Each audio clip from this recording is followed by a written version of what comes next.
Hey guys, AuspiciousAussie and welcome to episode 44 of my AS Monaco series. This is the preseason episode, which will also be a live com of the Trophee des Champions, which for some weird reason is being held in Algeria this year. So, yeah. Anyway, let's start the episode off with the transfers. Obviously, so far, a little bit of activity, not too much in, but a couple of little ones out. As you can see, the only player that was brought into the club was Joseph Maputha, and he was brought in from Ajax on a free. He's a right back, and I set this deal up towards the midpoint of last season before I actually ended up buying Hernando, the Brazilian right back, as cover for Kleber. So I brought him in. I'll probably just sell him off at the end of the season for, a couple of million profit. The first couple of players out, obviously Chamois did get taken over by a Tycoon. I mentioned at the end of the last episode. However, they did get relegated. But they have bought a couple of my players. First of all being Joseph Prihorda, the 19-year-old Czech striker. It looks decent, but I thought, I've got enough strikers. They're paying him 45,000 a week, which is absolutely ridiculous. And yeah, 4.4 mil, not bad, I guess. The next player I let go of was Valentin Varka. He went to our rivals PSG for 5 million. Sold him off. I also got a 40% of next sale, so I expect him to become, world class, but I'm hoping that someone comes in and actually buys him, and, I pretty much get half of whatever they pay, so that's good. Matinho was obviously let go of because his contract ran out. Charles Bassi was sold to Havre Athletic for 3.9 mil. Played well for the club when he was actually playing. As you can see, he pretty much played at Bordeaux last season, played every game. Yeah, but was really, unimpressive. Had one really standout season at the club, and that was in the 19-20 season, where he got 16 assists and 6 goals in 30 league games. And, yeah, he was bought from 1.8 mil from Metallen, so pretty decent. A little bit of profit there, I guess. Next player I let go was Simon Barbiero. He went to FC Metz for 4 million. Decent little left back that came through the academy, as you can see. Never played that much because he was always rivaling Haji, and Haji obviously got into the first team quite early and kind of cemented his spot. The next player I let go of was Arthur Clement. He was the signing I made on a Bosman transfer last season. Played extremely well for the club actually, but I did sell him to PSG. I think Real Madrid actually came in with a 16 million pound offer. I obviously rejected that, and then I offered him out after he started, kicking up a bit of a fuss about why I rejected the deal and stuff. So PSG came in with the highest offer. I think the next highest was Man United, and then Real offering 26. So I mean, it was over 10 million between the three transfers. So PSG was accepted, and yeah, I mean, he'll be really good. Probably they'll look to use him as a replacement for Yarmolenko out in the left wing. So I guess, decent little bit of activity there for PSG, trying to get their League One trophy back off us. So that's good. Next player I let go was Atoto. He went to Braga for 2.1 mil. I signed him just as a profit maker really. Fairly decent, good physicals, nothing special for a midfielder anyway. I then let St. Louis go on loan to our feeder club Nancy Lorraine for the season. Okubu, the Japanese right back, he went on loan to Celta Vigo. Mohamedou Traore, a academy player, went on loan to Sevilla. So I think that'll be a very good deal. He should be playing as a key player. And then I finally let Vicente go out on loan to Marseille for the season. Basically, I'm expecting him to come back as our best striker, basically, because he is actually a fully fledged wonder kid now, and I mean, he's 4.5 star potential. Yeah, he's still got a star and a half to go, so I am expecting a big season from him, and obviously that first team experience there will do wonders for him.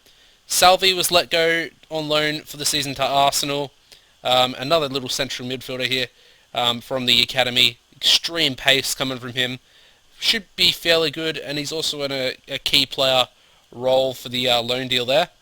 We then let Medjiri go to Chamois for 1.5 mil. just a pretty average youth academy prospect winger.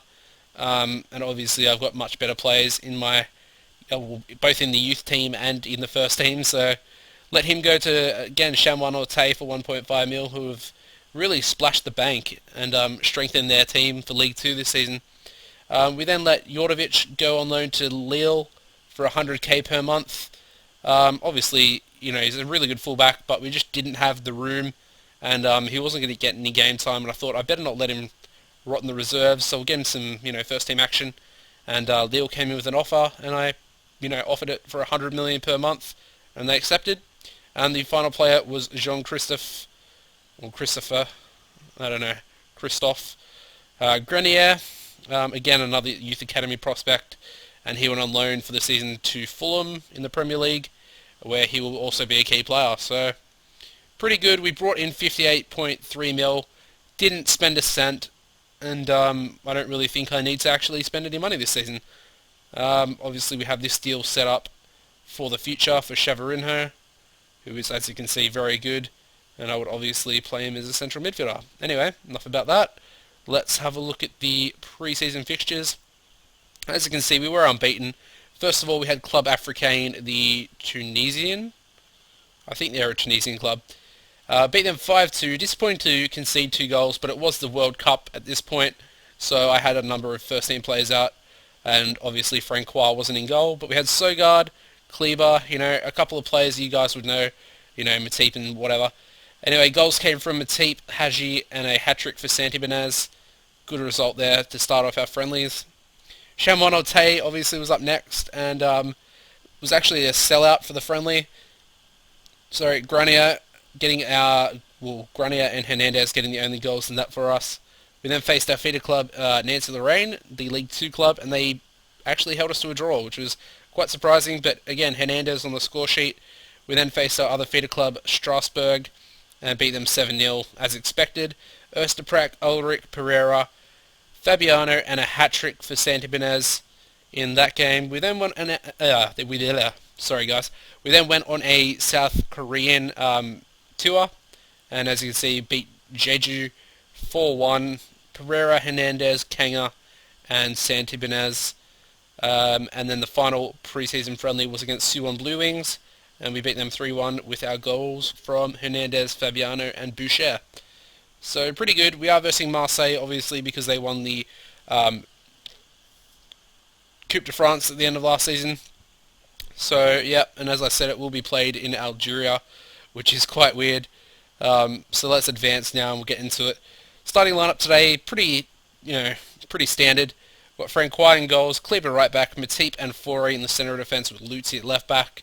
Central midfield pairing of Bender and Gonzalez, who is an amazing player, played very well last season. Kanga as always as our AMC. And we got Osterprak and Lamprou will start today on the left wing.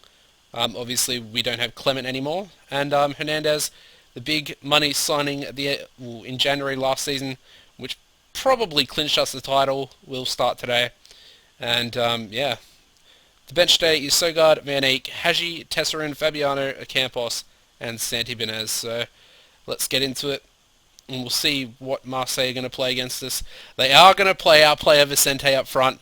Mandanda still in goals. They've got Douglas Costa on their right wing. Okoli is a pretty decent Nigerian right back that I've been interested in. Well, I was before I got my right back last season.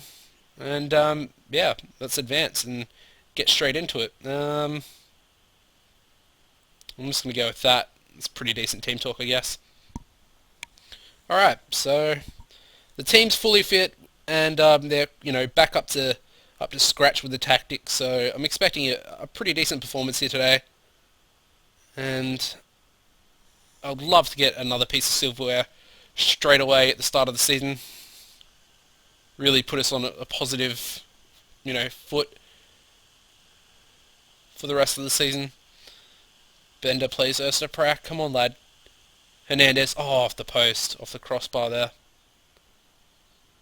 That's a bit unfortunate. Coming up to half-time, and there was only one highlight there, so that's a bit of a dodgy first half. I'm going to go assertive and just say I'm far from pleased. And that gets them all fired up, so that's good. Alrighty. Looks like they actually made a change there. I'm not sure. Anyway, we've got a corner Osterprak. 4-8. Ooh, very, very close there. I think that was the guy at the near post that blocked that. Or it came off the post, I'm not sure. Alright. Might look to make a sub in a minute because Hernandez is not playing very well at all. So we'll bring on Saint-Germain. I kind of feel like playing in Campos as well. Why not? We'll double sub it for the last 30 minutes and we'll really go out and try and get this trophy. Obviously I want to keep... Oh Jesus, this looks like it's going to go to extra time. 7 minutes left. Gonzalez picks up a yellow. 3 minutes stoppage time. I want to go straight to penalties. I should have known. Alright, we'll go with Saint-Germain. First, second, third. Actually, we'll go Osterprak first, and then Kanga. We'll have the main man. And, yeah, we'll just go like that, I guess. Alright.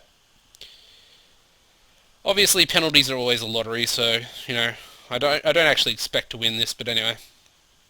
And Marseille get their first one.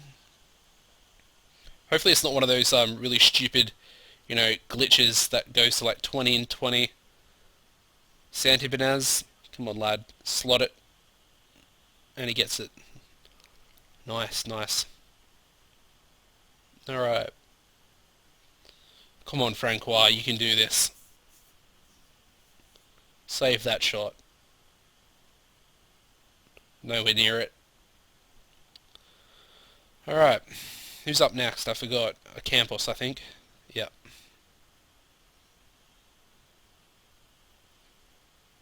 And he slots it. Sends the keeper the wrong way. Good pen. Syric. Midfield player, French midfielder.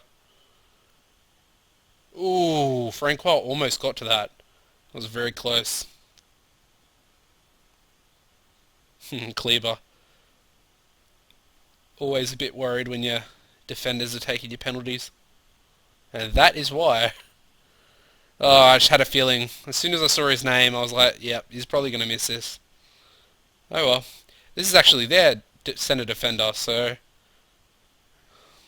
Be disappointing if he actually scores, and he does. So we have to get our next two penalties, and we have to save their last one, otherwise we do lose the Trophee des Champions, so... Big pressure on Osterprak here, but he is the wonder kid. And he slots it. Nice, nice. We've got to save this penalty, though. Come on, Francois. And it's a Cooley, the right back, the Nigerian right back I was talking about before. Please miss, please miss. Come on. Oh, you've got to be shitting me. Straight down the middle, and Francois gets a bloody hand to it. Ah, that is annoying. So we've lost the, the equivalent... Oh, look at that. 0 shots on target. That is bullshit. 0 shots on target in that game.